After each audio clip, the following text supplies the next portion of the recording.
Ya, Assalamualaikum warahmatullahi wabarakatuh. Shalom, Om Swastiastu, Namo Buddhaya, salam kebajikan bagi kita semua. Di sini kami kelompok 10 yang terdiri dari saya sendiri, Anastasia Putri Taruk, dan juga Juliana Tri Aulia, akan menjelaskan dan menganalisis terkait analisis efektivitas Sistem Informasi Akademik Siska by Unsika, di mana kita menempuh mata kuliah Sistem Informasi Manajemen dengan dosen pengampu Pak Nono Heyana Eskom Mkom. Boleh di next?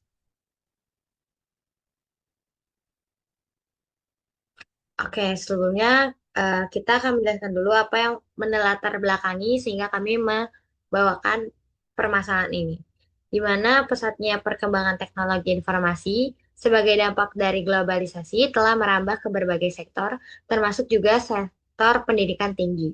Nah, perguruan tinggi modern kini sangat bergantung pada inovasi teknologi untuk menyederhanakan dan mempercepat operasional serta layanan akademik. Nah, salah satu wujud implementasi teknologi ini adalah Sistem Informasi Akademik atau disebut SIAKA.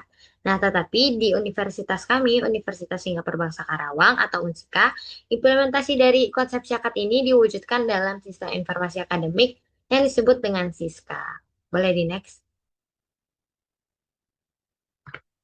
Nah, setelah kami mencari tahu dan mengalami sendiri apa permasalahan yang terdapat pada Siska ini, sebelumnya saya akan menjelaskan dulu terkait kegunaan dari Siska itu sendiri. Siska ini digunakan untuk membantu proses akademik seperti pengisian KRS, pengolahan nilai, dan juga jadwal kuliah, dan lain-lain semacamnya. Namun dalam penggunaannya masih ditemukan kendala seperti akses yang lambat dan juga server yang sering error. Nah, karena itu perlu dilakukan analisis untuk mengetahui seberapa efektif sistem ini dalam berjalan dan juga mendukung kegiatan akademik kampus. Boleh di next?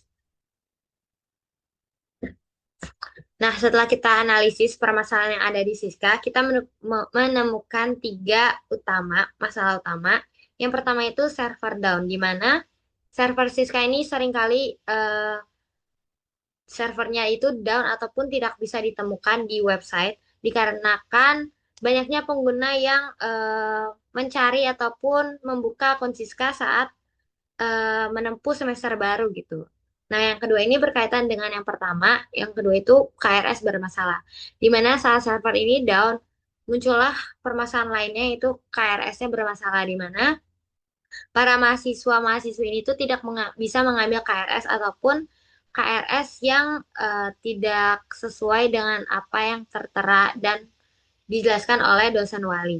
Dan yang ketiga itu adalah pembayaran UKT, di mana mahasiswa-mahasiswi Unsika ini saat membayar UKT pada sistem Siska, itu tuh harusnya sudah lunas, tapi di websitenya tuh masih belum lunas, jadi tidak tervalidasi, di mana tiga permasalahan utama ini menjadi eh, masalah yang harus kita analisis agar Siska ini dapat berjalan dengan lancar ke depannya. Boleh di next. Nah, untuk analisis sistemnya yang pertama itu, analisis Siska ini tuh menunjukkan kadang di beberapa waktu tertentu, Siska ini mengalami problem ya, seperti saya jelaskan tadi sebelumnya, di mana server sering mengalami overload ataupun bottleneck. Kegagalan kinerja ini tuh menyebabkan notifikasi pembayaran host to host atau edge to edge dari bank yang bekerja sama dengan Siska itu tuh gagal diproses secara real time, sehingga status mahasiswa di sistem tetap tidak lunas ataupun tidak tervalidasi meskipun telah membayar dan juga menghambat mereka melakukan perencanaan KRS. Nah, jadi eh, mahasiswa yang belum membayar lunas itu tuh nggak bisa mengambil KRS, di mana kadang pengambilan KRS ini tuh juga di ada deadline-nya. Jadi, jikalau memang mahasiswa itu tidak mengambil KRS, maka dia tidak bisa menempuh kuliah di semester tersebut. Nah, kegagalan otomatisasi ini tuh memaksa terciptanya sebuah prosedur manual darurat yang tidak sangat efisien. Misalkan di fakultas kami ya, Fakultas Ilmu Komputer, mahasiswa tuh harus mengelapor via screenshot bukti ke grup chat WA admin TU Fasilkom.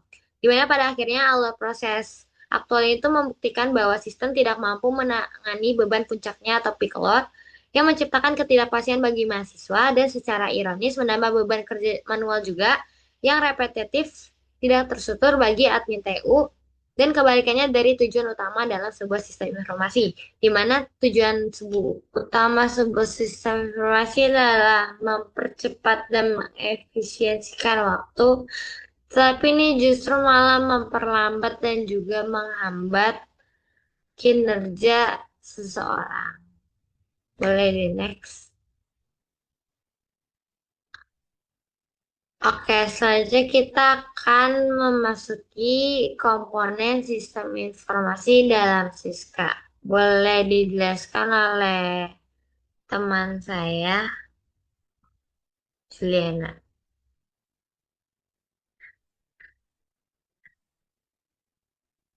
Dipersilakan.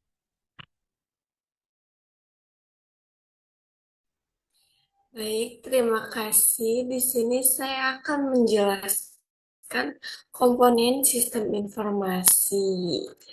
Nah, di sini tuh ada empat. Yang pertama ada people, yaitu terdapat mahasiswa, admin tata usaha, staf IT, dan yang terakhir pihak bank, itu pun eksternal.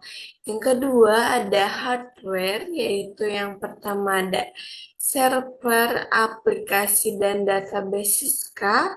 Yang kedua perangkat jaringan, dan yang ketiga laptop atau handphone. Yang ketiga ada softwarenya, yaitu yang pertama ada aplikasi web Siska, yang kedua sistem manajemen database, yang ketiga ada application programming interface host to host, selanjutnya yang keempat itu ada data. Yang pertama ada data mahasiswa, yang kedua data akademik, yang ketiga data transaksional keuangan, dan yang terakhir ada status. Selanjutnya di sini saya akan membahas perbaikan sistem. Pada bagian ini kami melakukan perbaikan sistem dengan cara meningkatkan kapasitas server dan memperbaiki koneksi application programming interface host to host antara sistem bank dan Siska. Tujuannya adalah agar proses validasi pembayaran mahasiswa dapat berjalan otomatis dan real time tanpa perlu input manual dan dari petugas. Selain itu, kami juga merekomendasikan agar sistem Siska dilengkapi dengan fitur chatbot berbasis AI. Fitur ini akan membantu mahasiswa yang mengalami kendalaan atau kebingungan dalam menggunakan sistem, terutama bagi mahasiswa baru yang masih belum familiar mengenai dengan layanan Siska. Dengan adanya perbaikan ini, diharapkan sistem menjadi lebih efisien, cepat, dan responsif terhadap kebutuhan pengguna. Dari materi yang sudah kami berdua sampaikan, di sini kami menyimpulkan bahwasannya sistem informasi akademik Siska di Unsika masih belum berjalan dengan optimal, terutama saat periode pembayaran UKT ketika terjadi gangguan validasi otomatis. Hal ini menghambat proses akademik dan menambah beban kerja manual bagi admin TU. Diperlukan peningkatan server, perbaikan koneksi application programming interface host to host, serta penambahan fitur bantuan validasi agar sistem menjadi lebih stabil, cepat, dan efisien dalam mendukung kegiatan akademi. Selanjutnya saya kembalikan ke Anastasia.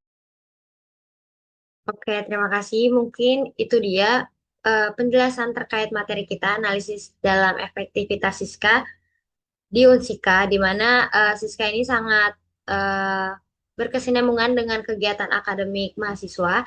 Jadi kami harapkan juga Siska ke depannya bisa lebih baik agar tidak terjadi masalah-masalah yang serupa yang berulang kali terus-menerus di setiap tahunnya maupun di setiap semesternya.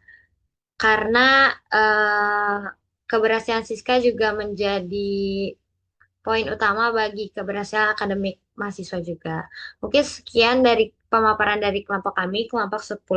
Jika ada kurangnya ataupun salah dalam berkata, mohon maaf. Terima kasih. Wassalamualaikum warahmatullahi wabarakatuh.